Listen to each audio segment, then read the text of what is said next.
ఇవన్నీ కూడా పూర్తిగా చేసుకోవడమే ఏమంటారు మారు మనసు. ఇంకా స్వచ్ఛంగా చెప్పాలంటే మాటలో చెప్పాలంటే లోకంలో మనం చచ్చిపోవడం పూర్తిగా. రెండవది మారు మనసు పొందిన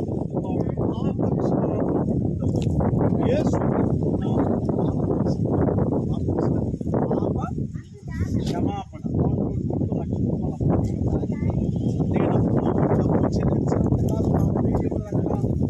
కొట్టివేయబడుతుంది. అంటే మనం ఆ కొట్టివేయబడినంత కాలం మన తల మీద ఏమున్నట్టు అప్పుడు ఉన్నట్టే, అప్పని ఉన్నట్టే. అంటే ఇప్పుడు బాబు తీసి చూసుకున్నంత కాలం మనం ఎంతకాలం చర్చికి వెళ్ళినా, ఈ సందాలు నాలుగు ఉపవాసాలు ఉన్నా, యేసుప్రభు నా హృదయంలో ఉన్నాడని చెప్పినా మన నెత్తి మీద ఏమున్నట్టు పాపము, శాపము ప్రతి విషయంలో ఇక మన మీద ఆ భారం ఉన్నట్టే. అంటే ఇప్పుడు మీరు ఏం చేయడానికి వచ్చారంటే ఎంతో మార్పు పడిపోతుంది. దేని మీద ఈ పాపములన్నీ ఈ మూట వేసి ఏం చేస్తారంటే కాబట్టి బాప్తిసం దేనికంటే మారు మనసు పొందిన ప్రతి వారు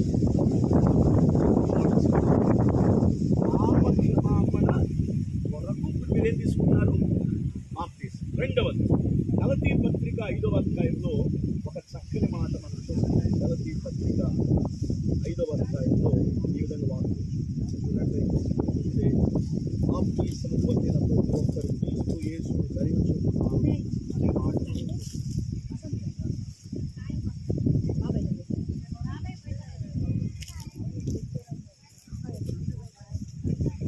క్రీస్తు యేసును మీరు ధరించుకున్నారు అని.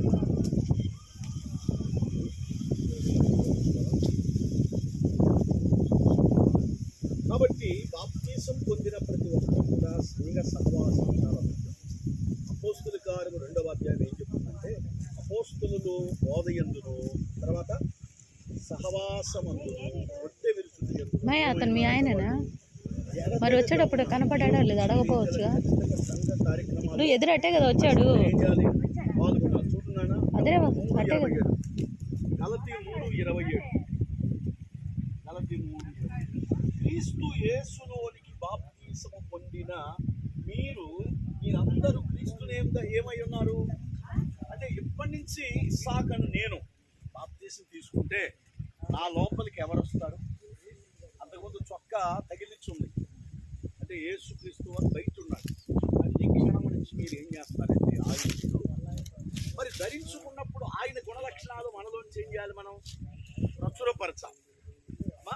అందుకని మనం చీకటి సంబంధము ఇప్పటి వరకు, కానీ ఇప్పుడైతే మనం ఎవరమాట సంబంధం. కాబట్టి ఒకటి బాప్తీసం దేనికంటే మన పాపాలు క్షమించిన కొరకు. రెండవది బాప్తీసం దేనికంటే మనం క్రీస్తును ధరించుకోవడానికి. మూడవది బాప్తీసం దేనికంటే పరలోక రాజ్యానికి ఒక తాళపు చెవి. పరలోక రాజ్యానికి అంటే ఈ రోజు నుంచి మీ పేరు జీవ గ్రంథంలో ఆయన రాసుకుంటాడు. మనం మార్కు సువార్తను చూస్తే ఒక్క పాపి రక్షణ పొందుట పరలోకములు ఎంతో సంతోషం. ఇప్పుడు దేవదూతలు మనతో పాటు ఇక్కడికి వచ్చేసారు, దేవుడు కూడా ఇక్కడ మనతో ఉన్నాడు. ఇప్పుడు మనం చేసే కార్యక్రమం అంతా ఆయన గమనిస్తూ ఉంటాడు. ఇప్పుడు దేవదూతలు ఇక్కడికి వచ్చి వాళ్ళు సంతోషిస్తారు, ఎందుకంటే ఈ లోకము నశించిపోతా ఉంది. ఈ లోకములో నుంచి ఇప్పుడు ఆయన మిమ్మల్ని ఏం చేసుకుంటాడంటే ఏర్పరచుకుంటాడు. ఎక్కడికి? పరలోక. కాబట్టి ఈ క్షణమే మీ పేర్లు పరలోకంలో నమోదు చేయబడతాయి. అర్థమైన బాప్తిసం ఎందుకంటే 3 కారణాలు. ఒకటి మన పాపాలు, అందరు గుర్తుపెట్టారు, మన పాపాలు క్షమించబడాలి. రెండవది క్రీస్తుని మనం ధరించుకోవడానికి. మూడవది పరలోక రాజ్యం చేరాలంటే మన పేరు ఎక్కడ రాయాలి? జీవ గ్రంథంలో ఇప్పుడు మీ పేర్లు ఏమవుతున్నాయి? నమోదవుతున్నాయి. అది బాప్తిసం. మరి పొందిన తర్వాత ఏం చేయాలి? అపోస్తుల కార్యం 2:46లో వీరు అపోస్తుల బోధ యందును, సహవాసమందును, రొట్టె విరుచుట యందును, ప్రార్థన యందును ఎడతెగక ఉన్నారు. అప్పుడప్పుడు సంఘంలో పాస్టర్ గారు చిరాకు పడతారు, కోపడతారు. అంత మాత్రాన్ని మనం చర్చికి వెళ్ళకుండా ఉండకూడదు. లేదు, సంఘంలో 2 కుటుంబాలు దన్నుకుంటాయి. ఈ 2 కుటుంబాలు వంకబెట్టి ప్రార్థనకు మనం అంటే ఇళ్లలో విషయాలు తెచ్చి ఎక్కడ తగిలికూడదు? చర్చికి పాస్టర్ గారికి తగిలికూడదు. ఇద్దరు దన్నుకుంటారు, అబ్బాయి నువ్వు న్యాయం చెప్పంటారు. ఏం చెప్తాం? ఆ కన్ను మందే, ఈ కన్ను మందే, ఆ చెయ్యి మందే. ఏ చెయ్యికి సమాధానం చెప్పాలి పాస్టర్ గారు? అదిగో మాకు చెప్పలేదు, మాకు తీర్పు తీర్చలేదు, మేము ఆ ప్రార్థనకి వెళ్తాం. ప్రార్థన దేనికంటే మిమ్మల్ని దేవునిలో నడిపించడానికే కానీ కుటుంబ సమస్యలు తీర్చడానికి కాదు. కుటుంబ సమస్యలు గొడవలు తీర్చేది ఏంటంటే గ్రామము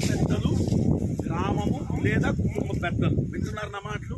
అమ్మ విను. సమస్యలు తీర్చేది ఎవరు?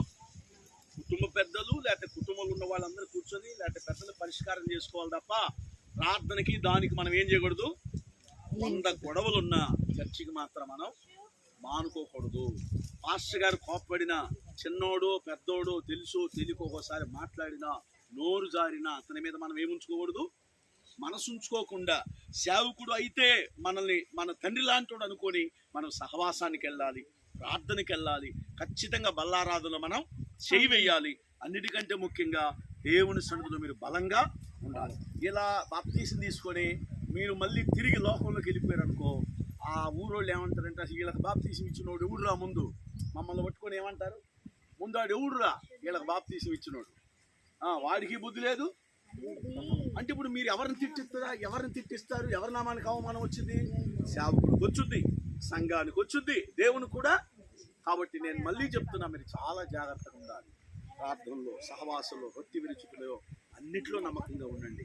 ప్రతి నెల మీ రాబడిలో 10వ భాగాన్ని ఖచ్చితంగా సంఘానికి మీరు ఇవ్వండి. సంఘ కార్యక్రమాల్లో పాల్గొనండి. ఎట్టి పరిస్థితులు తిరిగి మరలా లోకం వైపు మీరు, బైబిల్ ఒక మాట ఉంది, నాగటి మీద చెయ్యి పెట్టి వెనుదిరుగువాడు శాపగ్రస్తుడు. అర్థమైందా? నాగటంటే నేను దేవుని పొలం దున్నుతా, వ్యవసాయం చేస్తాను, నన్ను వచ్చి వెనుదిరిగి చూస్తే మాత్రం వాడు ఏమైపోతాడు? నాశనం అయిపోతాడు. కాబట్టి మీరు వెనుదిరిగి కష్టాలైన, శ్రమలైన, బాధలైన ప్రభు కొరకు నిలబడండి. అట్టి కృపా దేవుడు మీకు దయచేయను గాక. ముఖ్యమైన విషయం, బాప్తీసం తీసుకుంటే శ్రమలు వస్తాయని బైబిల్లో ఎక్కడా లేవు. ఇదొక అపోహ. ఏం అపోహ? బాప్తీసం తీసుకుంటే జ్వరం common, BP common, sugar common, నడుము నొప్పి కామను, కీళ్ళ నొప్పులు కామను, అప్పుడప్పుడు బాగా మసాలా దంచి కొట్టినప్పుడు గుండె నొప్పిగా ఉంటాం కామను. అర్థమవుతుందా? కళ్ళు తిరగటం, ఇవన్నీ పక్కన నువ్వు బాప్తీసం తీసుకున్నావు, అది నేను చెప్పాను వద్దని.